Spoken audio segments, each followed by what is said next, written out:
ஞானானந்தமயம் தெய்வம் நிர்மலஸ்படிகாகிருதியும் ஆதாரம் சர்வ வித்யாநாமயகிரியும் பாஸ்மகே. நேயர்கள் அனைவருக்கும் அஸ்ட்ரோ கேஎஸ் ஐயங்காரின் பணிவான நமஸ்காரங்கள். 17/11/2025 6/3/2026 வரலாம் உண்டான காலகட்டத்தில், அதாவது கார்த்திகை மாதம் 1ஆம் தேதி விஸ்வாவசு வருஷம் பார்த்தலையானால் திங்கட்கிழமை சனி, அதாவது திங்கட்கிழமை பிரதோஷ காலம், சோமவார பிரதோஷ காலம், மிகவும் வசந்த காலம். அந்த காலகட்டத்தில் சனி பகவான் கும்பராசியில் பூரட்டாதி நட்சத்திரம் 1ஆம் பாதத்தில் வக்ர நிவர்த்தி அடைகிறார். சரி, முதல்ல சனி பகவானுக்கு ஒரு வணக்கங்களை தெரிவிச்சுக்கலாம். நீலாஞ்சன சமாபாசாம் ரவிபுத்திரம் ஜமாகிருஜம் சாயா மார்த்தாண்ட சம்போதம் தம் நமாமி சனேஸ்வரம். சனி பகவானை வணங்கிக் கொள்ளும். சனி பகவான் காரகத்துவம் அப்படின்னு சொல்லுவோமே, ஆனால் அவர் பொதுவாகவே சனி பகவானை ஆயுள் காரகன் அப்படின்னு ஜோதிட சாஸ்திரம் சொல்கிறது. ஆயுள் காரகன், அதை தவிர உங்களுடைய வேலை, அதை தவிர உங்களுடைய 10ஆம் இடம்னு சொல்லக்கூடிய பதவி, புகழ், அந்தஸ்து, கௌரவம், இது எல்லாத்துக்குமே அவர் தான் காரகத்துவத்தை கொடுக்குறார். அதை தவிர உங்களுடைய தொழில், ஜீவனம் அப்படின்னு சொல்லக்கூடியது, கடன், நோய்வாய்ப்படுதல், அதை தவிர ஹாஸ்பிட்டலில் போய் அட்மிட் ஆகிறது, அசிங்கப்படுறது, அடுத்தவாகிட்ட அவமானப்படுறது, முடிஞ்ச வரலும் மறைஞ்சு வாழக்கூடிய காலகட்டம், இது எல்லாம் இருந்தாலும் ஒரு பக்கம் பார்த்தோம்னா சனீஸ்வரனால் போராளி குணம் வரும். உங்கள் பின்னாடி மக்களினுடைய செல்வாக்கு அதிகமாகும். சனி பகவான் எப்பொழுதுமே சனி கொடுக்கணும்னு நினைச்சா யாராலையும் தடுக்க முடியாது. சனி பகவானுடைய அதாவது சனி பகவானுடைய தசாபுக்திகளில் தான் பெரிய பெரிய தலைவர்கள்லாம் பெரிய இடத்தை பிடிச்சிருக்கக்கூடிய காலகட்டமாக பார்க்குறோம். இந்த சனி பகவானின் காலகட்டத்தில் பார்த்தீங்கன்னா மக்களினுடைய செல்வாக்கை பெறக்கூடிய வாய்ப்புகள் மிகவும் அதிகம். இந்த லோயஸ்ட் பீப்புள் பிலீவ் பண்ணக்கூடிய அளவுக்கு சனினுடைய காரகத்துவம் நல்லபடியாகவே அமையும். கீழ்த்தட்டு மக்களை நிச்சயமாக பயப்படுத்தக்கூடும், வசியப்படுத்தக்கூட நல்ல ஒரு ஏற்றமான விஷயங்களை இந்த சனி பகவான் கொடுப்பார்.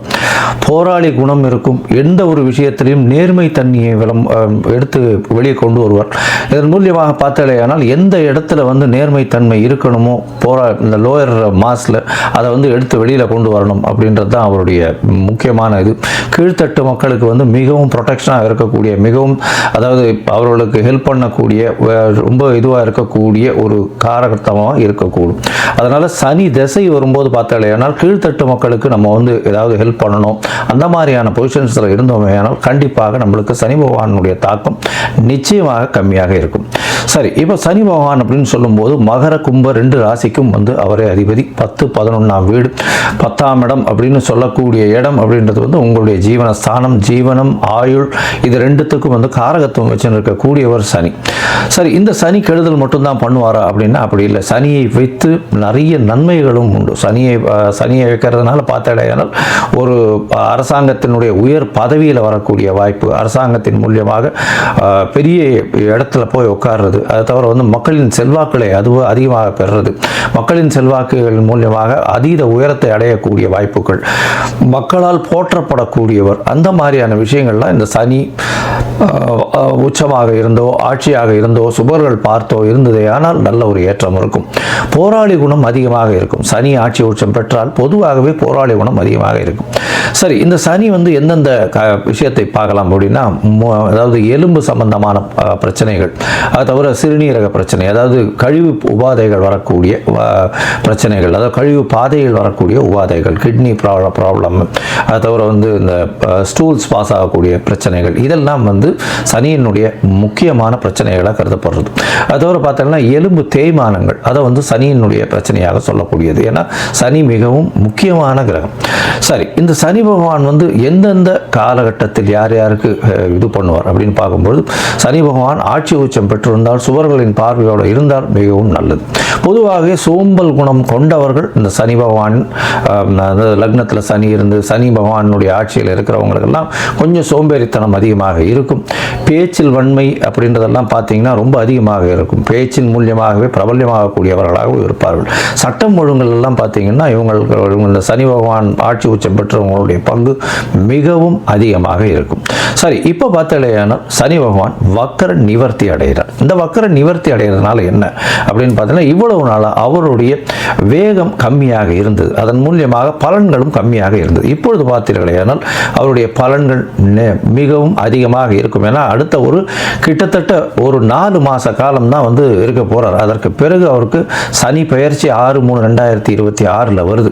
அதாவது கும்பத்திலிருந்து மீனத்துக்கு போகிறார். இந்த காலகட்டம் வரை வந்து அவருடைய வேகமான வழக்கமான பலன்களை யார் யாருக்கு எது சரியோ அந்த சரியான பலன்களை கொடுப்பார். ஏன்னா சனி பகவான் மேஷத்தில் நீச்சமாகவும் துலாத்தில் உச்சமாகவும் இருக்கக்கூடிய கிரகம். துலாத்தில் உச்சமாக இருக்குது அப்படின்னா துலாத்துக்கு என்ன அப்படின்னா அளவுகோல் வச்சுருப்பாங்க. அது வந்து ரெண்டுமே ஈக்குவலாக இருக்கும். துலாம் அப்படின்னா வந்து தராசு வைக்கிறதுனால ரெண்டுமே ஈக்குவலாக இருக்கக்கூடிய ஒரு ராசி. அதனால் வந்து உங்களுடைய நல்லது கெட்டது எந்த ஒரு விஷயத்திற்கும் இதற்கு அது எடுத்துக்கொண்டு கழிச்சு கொண்டு அந்த மாதிரி எல்லாம் இல்லாமல் நல்லதுக்கு நல்லதை கொடுக்கறதும் கெட்டதுக்கு கெட்டதை கொடுக்கறதும் சனியினுடைய வேலை. அதனால் சனி பகவானை பொறுத்தவரை நீங்கள் செய்த நன்மை, நீங்கள் செய்த தர்மம், அது எல்லாத்துக்கும் உண்டான நிச்சயமான பலன்கள் கண்டிப்பாக கொடுப்பார். யார் யாருக்கெல்லாம் 7.5 சனி, அஷ்டம சனி, அர்த்தாஷ்டம சனி இதெல்லாம் இருக்கோ அந்த காலகட்டங்களில் நிச்சயமாகவே அவர் கொடுப்பார்.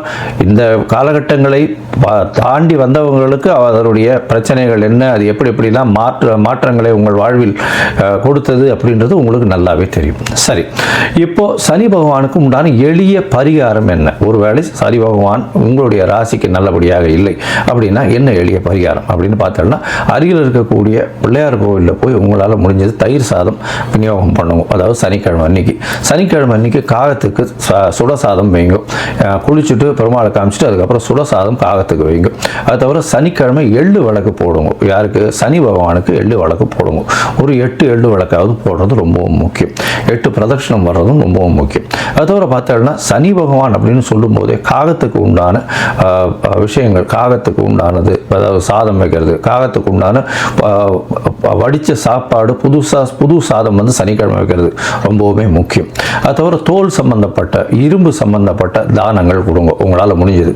அது தவிர முடவன் கிரகம்னு சொல்லக்கூடியதுனால கால் உடைந்த, கால் இது இல்லாமல் பேரலைஸ் ஆகிருக்கிறவா, கால் ஊனமுற்றவர்கள், அவர்களுக்கு உங்களால் முடிஞ்ச அளவுக்கு எந்த அளவு ஹெல்ப் பண்ணுறதுனாலும் பண்ணுங்க. சாப்பாடு பணம் மட்டும் கொடுக்காதீங்க. ஏன்னா இந்த காரகத்துவத்துக்கு நீங்கள் தானம் கொடுக்க வேண்டியதுன்னு பார்த்தேன்னா நல்லெண்ணெய் கொடுக்கலாம், தயிர் சாதம் கொடுக்கலாம், கருப்பு துணி கொடுக்கலாம். அது தவிர பார்த்தாலேனால் எள்ளு கொடுக்கலாம். அது தவிர உங்களால் முடிஞ்சது தோல் சம்பந்தப்பட்ட விஷயங்கள், அதாவது தோல்னா இந்த லெதர் ஷூஸு, லெதர் பர்ஸு, இந்த மாதிரியான விஷயங்கள் கொடுக்கலாம். லெதர் பேக் கொடுக்கலாம், லெதர் கோட்டு கொடுக்கலாம், லெதர் க்ளவுஸ் கொடுக்கலாம்.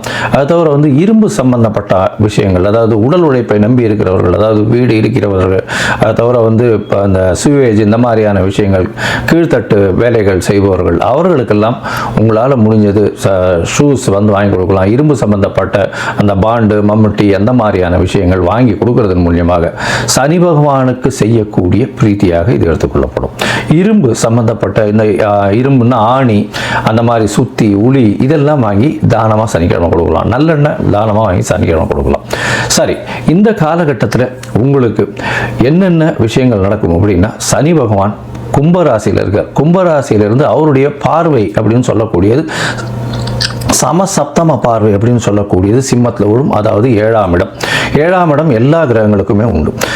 அதை தவிர வந்து பார்த்தீங்கன்னா அதீதமான பார்வைன்னு சொல்லக்கூடியது 3ஆம் இடம் மற்றும் 10ஆம் இடம். இது வந்து சனி பகவானுக்கு உண்டான விசேஷ பார்வைகள். 3ஆம் இடம்னு சொல்லக்கூடியது மேஷத்தையும், 10ஆம் இடம்னு சொல்லக்கூடியது விருச்சிகத்தையும் சனி பகவான் பார்க்கிறார். இந்த காலகட்டத்தில் சனி பகவானின் பார்வையில் படக்கூடிய ராசிகளுக்கும் சிறு சிறு பிரச்சனைகளும் கண்டங்களும் வரக்கூடிய வாய்ப்புகள் மிகவும் அதிகம்.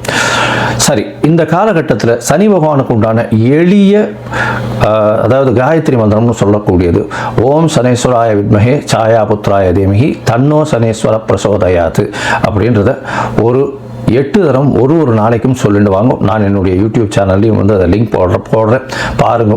அதை பார்த்து 8 தரம் சொல்லிட்டு வாங்க. உங்களுக்கு வரக்கூடிய பிரச்சனைகள் எல்லாமே சூரியனை கண்ட பனி போல நிச்சயமாக கரைந்து போகும். சரி, இப்போ மேஷம் முதல் மீனம் வரை ஒரு ராசியாக சனி பகவானுடைய பெயர்ச்சி, அதாவது வக்ர நிவர்த்தி எந்த மாதிரியான மாற்றத்தை கொடுக்கும் அப்படின்றத பார்ப்போம்.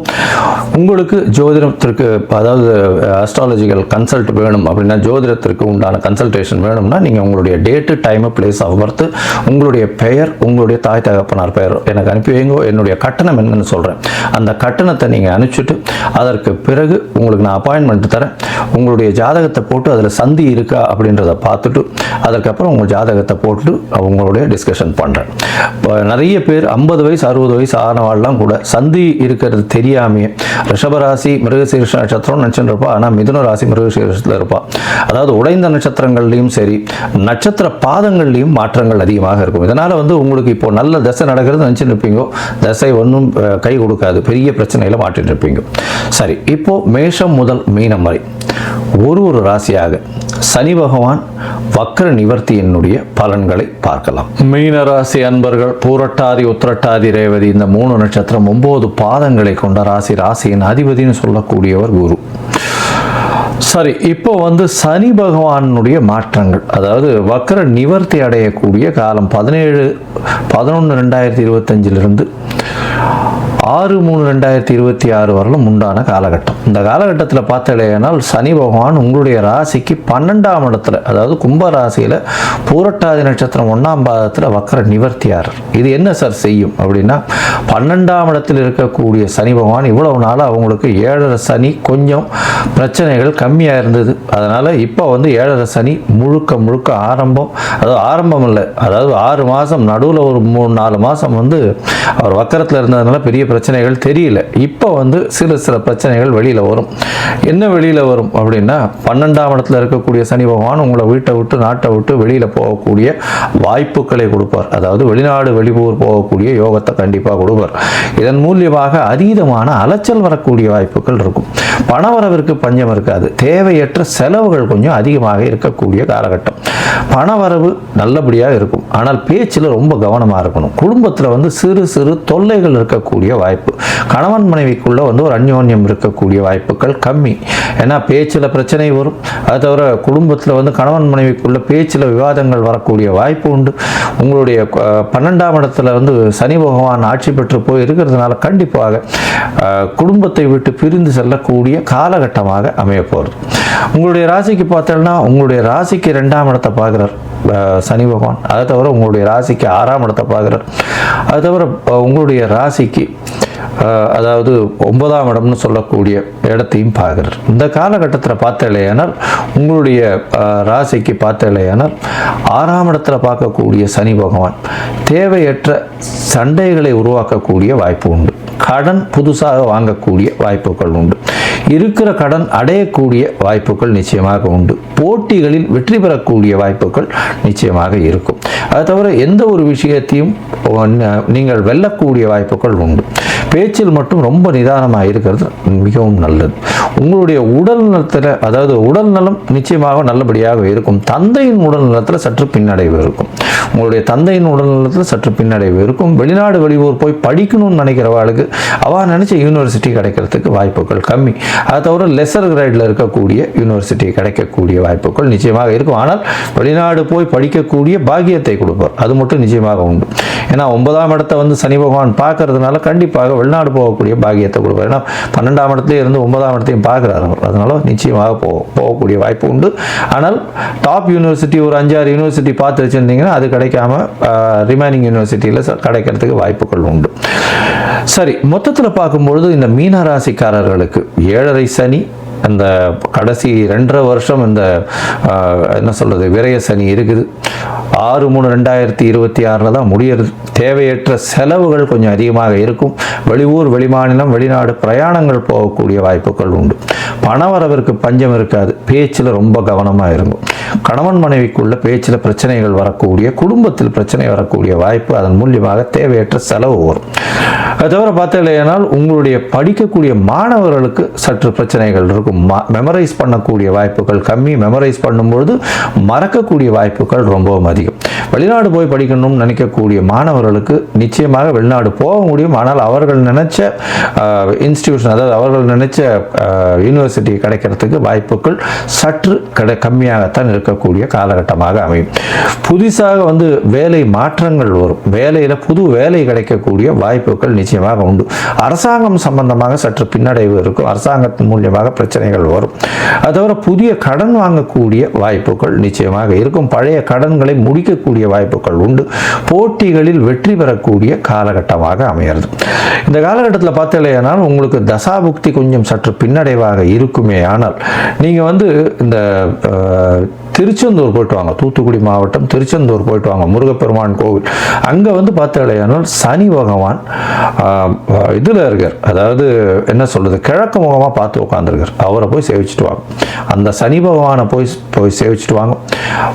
வாரம் இங்கே இருக்கக்கூடிய கோவிலில், விநாயகர் கோவில்லையோ எங்கேயோ பக்கத்தில் இருக்கிற கோவிலில் சனிக்கிழமை தயிர் சாதம் பெருமாளுக்கு விநியோகம் பண்ணிட்டு, அதுக்கப்புறம் அங்கே இருக்கிற சாமிக்கு விநியோகம் பண்ணிட்டு அங்கே இருக்கிற மக்களுக்கு கொடுங்க. உங்களுக்கு வந்த பிரச்சனை, வரக்கூடிய பிரச்சனை, எந்த பிரச்சனையாக இருந்தாலும் நிச்சயமாக பறந்து போகும்.